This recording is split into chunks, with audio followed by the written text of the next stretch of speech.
One day, an expert in religious law stood up to test Jesus by asking him this question: "Teacher, what should I do to inherit eternal life?" Jesus replied, "What does the law of Moses say? How do you read it?" The man answered, "You must love the Lord your God with all your heart, all your soul, all your strength, and all your mind, and love your neighbor as yourself." "Right," Jesus told him.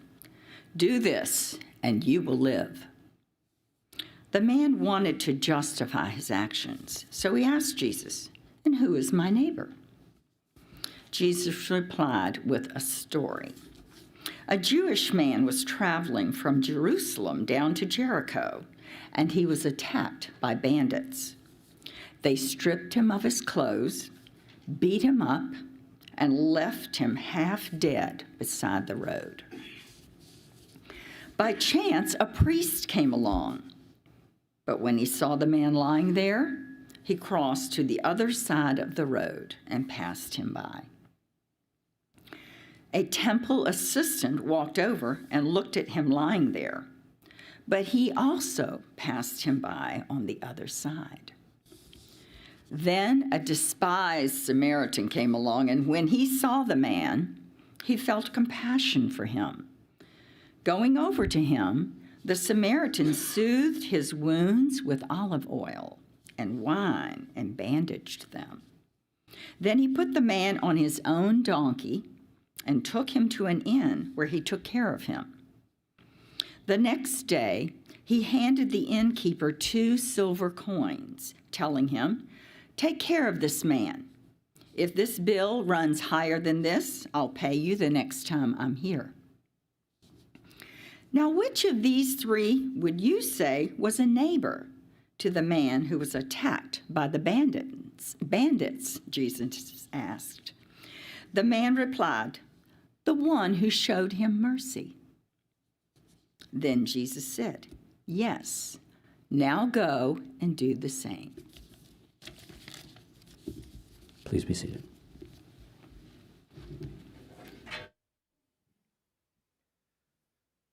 When is a question not really a question? You ever been asked a question that wasn't really a question? I think my favorite was when my dad would look at me and go, "Do you know what time it is?" Right? He knew the answer to that question. He knew I knew the answer to that question. That really wasn't it's 12:05, right?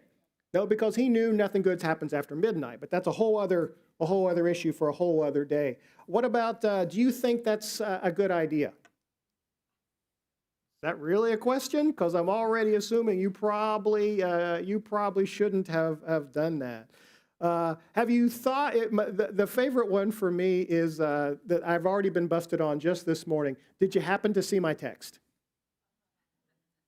That means I haven't replied yet to that text. Oh, did you happen to see my email? It's a question, but yet it's one of those where there's already an answer behind that question. I think one of my favorite advice-giving questions is, have you thought about this? Sometimes when we want to talk to somebody and we want to give them our advice without them asking for it, we'll ask them if they've thought about this particular thing.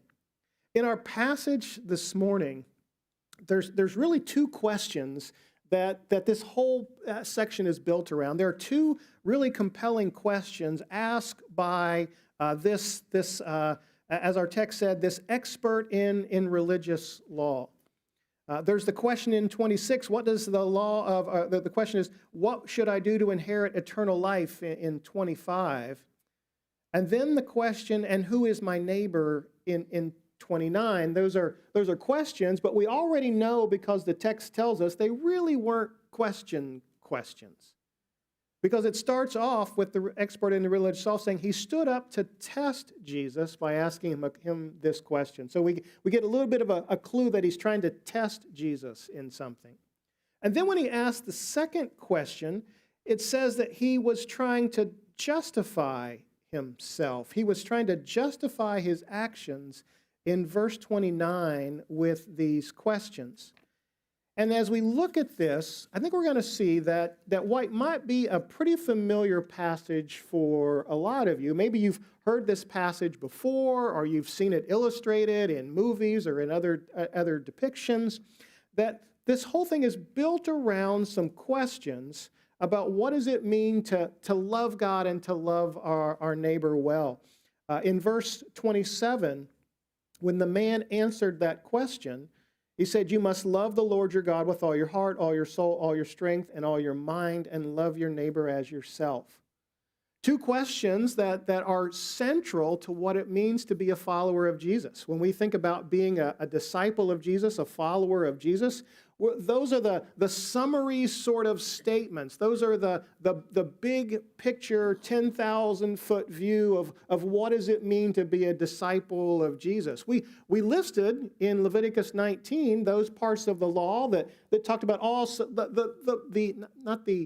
they're not small things, but they're specific things about what does it mean not to steal from one another? What does it mean not to deceive one another? What does it mean to care for one another? We see those things kind of laid out for us in passages like Leviticus 19, but we would say the 10,000-foot view, the summary view of that, is what does it mean as a disciple of Jesus to love God and to love our neighbor? And as I thought about the questions that were being asked in this passage and thought about how they might help us understand what it means to be a generous neighbor, I thought it was helpful to think that the question is not really who, but how. The questions that the religious expert was trying to test Jesus on or trying to justify himself, he was trying to ask the question, who is my neighbor? Or maybe more specifically, who isn't my neighbor? I think he was looking for the out clause. I think he was asking Jesus, now, surely it's easy for me to be nice to the neighbors that are nice to me. Surely it's easy to be nice to the people that I like to be around. Oh, absolutely. I love my neighbors who love me and like to be around me. But the response that Jesus gave is not necessarily the answer to the who question, but to the how question. The response that Jesus gave was not who is or who isn't my neighbor, but how can I love my neighbor well? He took the religious leaders' questions and he turned them to himself, towards the leader, to say, you're looking for an out. You're looking for limits to what does it mean to love my neighbor. I want you to see that how you love your neighbor is really the big picture of what it means to love the Lord your God with your heart, soul, mind, and strength, and love your neighbor as yourself. So as we think about this particular passage, I want us to see what does neighbor love look like? In the context of what Jesus is doing here, we know he just got through talking about these very type of people who like to ask questions who don't really have questions. He just got through up in verse 21 of chapter 10 talking about those who think themselves wise and clever. I don't think it's it's not by accident that now we include this religious expert that wanted to test Jesus and wanted to justify himself. That's exactly the context of the people that Jesus was trying to talk to again say the question isn't who is or who isn't, but how. So the first thing that I want us to notice, there's three things about neighbor love in this passage that I think are going to be helpful for us. And the first one is that neighbor love is really loving God. That to love our neighbor is really a picture of what it means for us to love God. That the outflow of our love for God gets demonstrated in our love for neighbors. Those two are intimately connected. When he asked him in verse 26, what does the law of Moses say? He was drawing him back to everything that this expert would have known. He quotes two passages from the law, those first 5 books of our Old Testament, to help him kind of answer that question. The first one is from Deuteronomy 6:5, that you love the Lord with your heart, soul, strength, and mind. That would have been a daily prayer for this religious leader. That would have been something that rolled off his tongue every single day. This would have been something that he had grown up with, he'd spent time with. As easy as you and I might have rolled off the Lord's Prayer or the Pledge of Allegiance, he was well familiar with this passage and what this passage called him to. And also, in the law was the picture of loving your neighbor as yourself. We actually looked at that earlier in Leviticus 19 as we prayed for our neighbors. This call to love your neighbor as yourself is a picture of that Leviticus 19:18 piece. That the love of God naturally demonstrates itself in how we care for other people. It's hard to say, it's impossible to say, I love the Lord with all that I am, and yet I cheat my neighbor, I lie to people, I'm deceptive, I take advantage of the poor. Those things make no sense whatsoever. As a matter of fact, one of the passages that really came to mind for me if you just want to hold your finger here in Luke 10, that just as I was thinking about this picture of neighbor love is loving God, I couldn't help but think of 1 John 4. 1 John 4:7 says, Dear friends, let us continue to love one another, for love comes from God. Anyone who loves God is a child of God and knows God, but anyone who does not love does not know God, for God is love. John wants the reader to understand.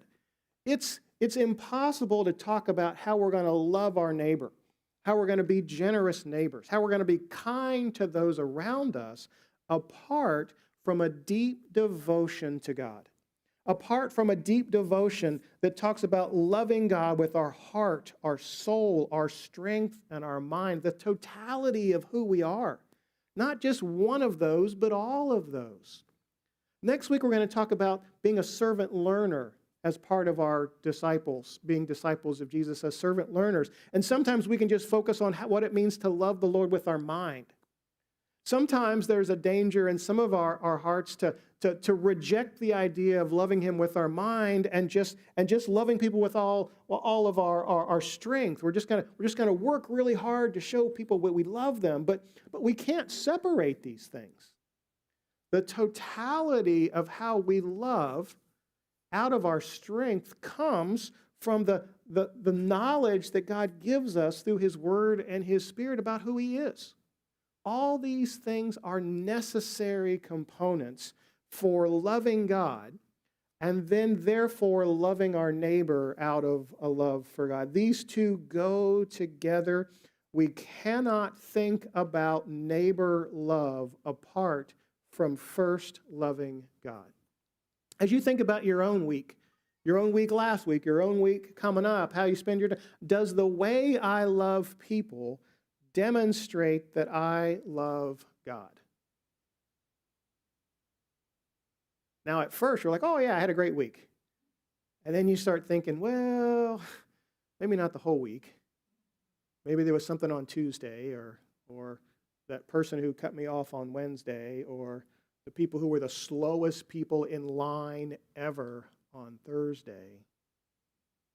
And I'm reminded that does the way I love people demonstrate that I love God?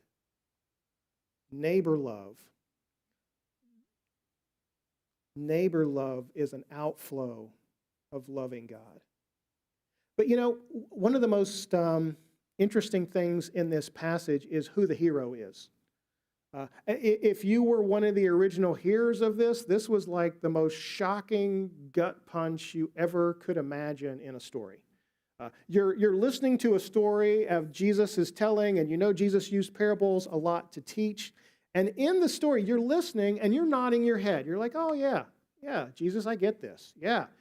There's a man and he's in trouble, and thank the Lord a priest is coming along to take care of him. And then you're like, whoa, wait a minute. Well, that was weird. I would have naturally assumed the priest would have been the one to demonstrate the kind of neighbor love that Jesus is talking about. But it says the priest came along when he saw the man who was in trouble, who'd been beaten up by the bandits, who was laying beside the road. He was unwilling to love his neighbor. Now, we don't know why. We can speculate all we want about where he had to go and what he had to do and all those things, but we know from the passage that this was probably somebody who was a fellow Israelite. This was somebody who was a part of his clan, a part of his people. If there was a natural expectation that he was going to provide care for someone just like himself, he would have taken care of the guy who fell into the hands of robbers. And by the way, that was the traditional understanding of what it means to ask the question, who is my neighbor? Because if you look back at that Leviticus passage in 19 that introduced this idea to us about loving our neighbor as ourselves, it's into the context of fellow Israelites, fellow Jews, people within their own family. So Jesus is really standing things on its head right now, because those that we would think knew the law and knew the responsibility of the priest to care for the fellow Israelite, I think this translation includes that when it says a Jewish man was traveling from Jerusalem down to Jericho. It doesn't want us to miss that. Some of our translations just say, hey, there was a man who was traveling from Jerusalem to Jericho. The reader wants you to understand that if he was coming from Jerusalem, he was an Israelite. He was a Jew. He was a person that the priest was there who was a part of his family. And the person who we thought would be the hero of the story doesn't turn out to be the hero of the story.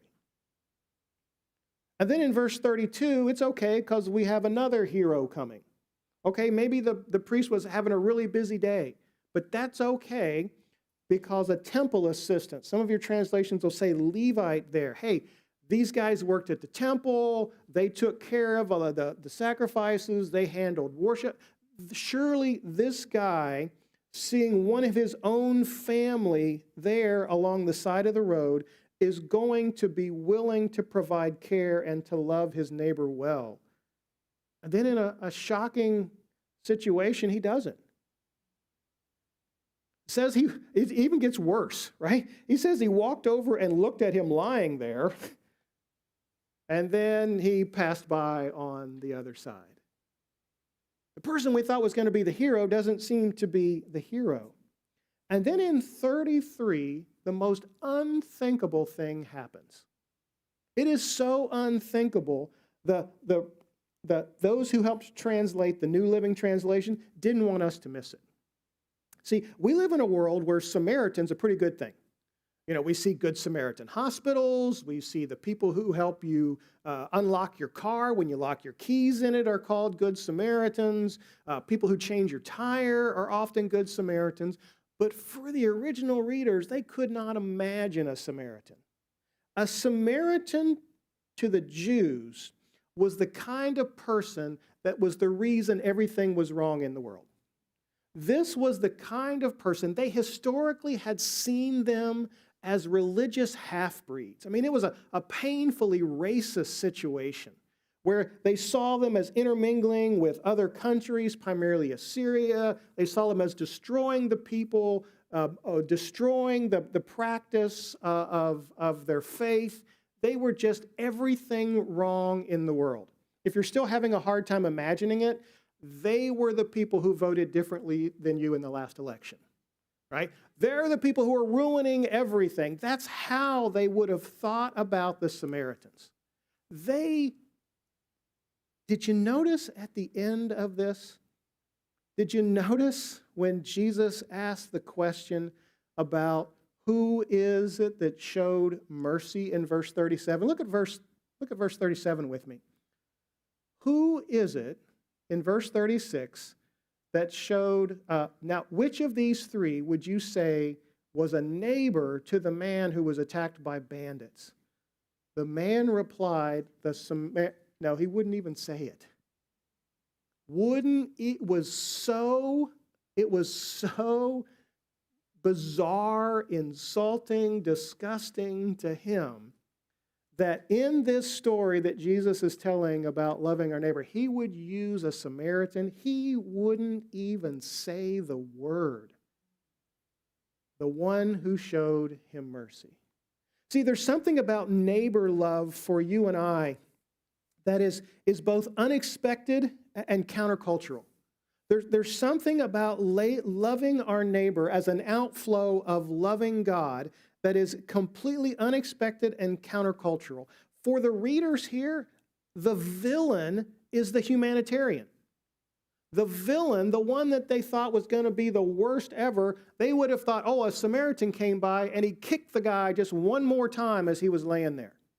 He recognized he'd be beaten up and abused, so the Samaritan came by and took whatever he had left and went on. That would have been the cultural expectation.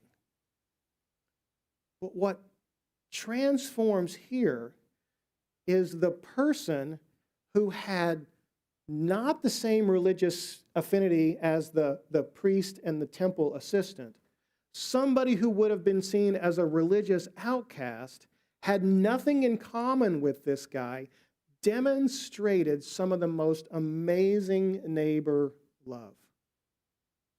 You know, a question for you and I, as we think about how neighbor love is unexpected in counterculture, it moves beyond us just being nice to people who are nice to us. It moves into the category of how is it that we treat people who are not nice to us? How is it that we treat people who disagree with us, who don't like us, who criticize us, who make false claims about us? How is it that we respond to people like that? That might have been a better picture here for us of how do we understand the call for you and I as those who love God to love our neighbor. Someone we have nothing in common with and maybe we're mad at most of the time. Maybe a question for us to consider as we think about this passage is, who is difficult for me to love, and what boundary is Jesus asking me to cross? Who is difficult for me to love? If I'm going to say I love God and I love my neighbor, then the neighbor love is both unexpected and countercultural. Certainly, you like to take brownies to your neighbors who bring brownies to you.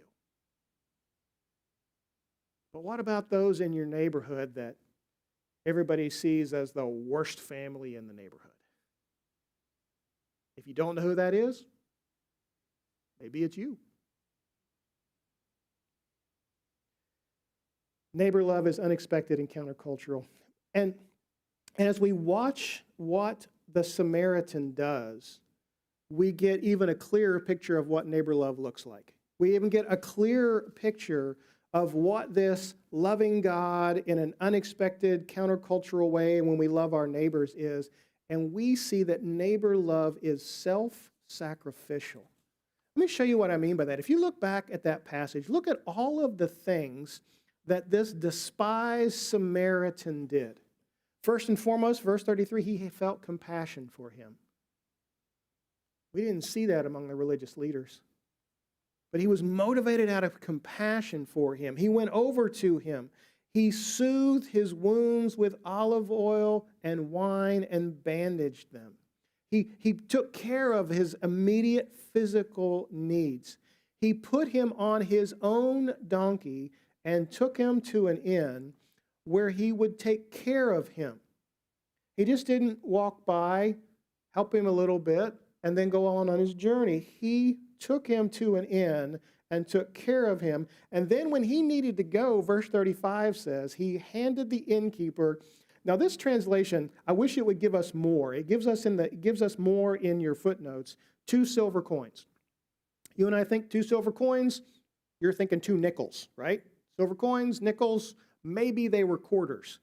In reality, if you look in some other translations that you have, or you look in the footnote, you get this picture of 2 denarii, which again, if you don't know what a denarii is, the footnote will also tell you this was a laborer's wage, a full day's wage for a laborer. So if somebody worked all day in the hot sun from morning until evening, they got paid 1 denarius. So this was 2 full days' wages. that he left with the innkeeper, there was an overwhelming generosity, or 2 full days' wages, telling him, take care of this man. If his bill runs higher, I'll pay you the next time I'm here. There was a picture of sacrifice. There was a picture of generosity. There was a picture of compassion. There was a picture of mercy. Now, I don't have to tell you, I don't have those skills in me. I don't have those natural bents in me. And that's why it's so critical that we understand the very first thing in our outline, that neighbor love is loving God. It's only through God's transforming work in our life. It's only when we recognize that apart from Jesus, we have no hope of ever living like this. I can't do this out of my own strength. I can't do this out of my own desire. My desires naturally are not to be generous, compassionate, caring, and loving. But because of Jesus, because Jesus transforming us, when we put our faith and trust in him, it allows us to exhibit these sort of characteristics, not because they're our characteristics, because they're Jesus's. I mean, this is the picture of who Jesus is. So when we want to know what does it mean to love our neighbor in a self-sacrificing way, we look at the self-sacrificing life of Jesus, who had compassion on us even when we were rebels, even when we cursed him, even when we decided we were going to live our own lives our own way without him. He had compassion on us. He generously provided what we couldn't provide for ourselves in granting us forgiveness for our sins. He paid the ultimate sacrifice on the cross that you and I might have life both today and forever. He is the ultimate picture of this self-sacrificing grace. And so we've got a rich young ruler who thinks they know all the right answers. They're trying to test Jesus to see if Jesus is as smart as he is. He's trying to justify his own actions so he can find the limits of his compassion and generosity. Well, surely I don't have to love people who are mean to me. Surely I don't have to love people who disagree with me. Surely I don't have to be a generous neighbor to people who aren't generous to me. And Jesus goes, let me tell you a story. Let me tell you a story about what neighbor love that comes from God's love looks like. Hey, when we think about being a generous neighbor as a church, it really must be more than just lip service. It must be more than just people who think like us and act like us and agree with us. If we're going to be a generous neighbor as a church, it's going to involve some compassion. It's going to involve some self-sacrifice. It's going to involve some generosity. Hey, you know what? Maybe the thought of you giving up a couple hours on a Saturday morning to sit at a geezer booth might be the picture of that kind of generosity and sacrifice we're talking about. Maybe if it's taking a little bit of your Sunday afternoon, when I know it's Sunday afternoon nap time, and worshiping with our friends over at Forest Springs. Maybe that's the kind of sacrifice and compassion and if we're going to love our neighbors well, you know, sometimes churches get bad reputations for only loving people that they think can do something for them, that they can get something back from.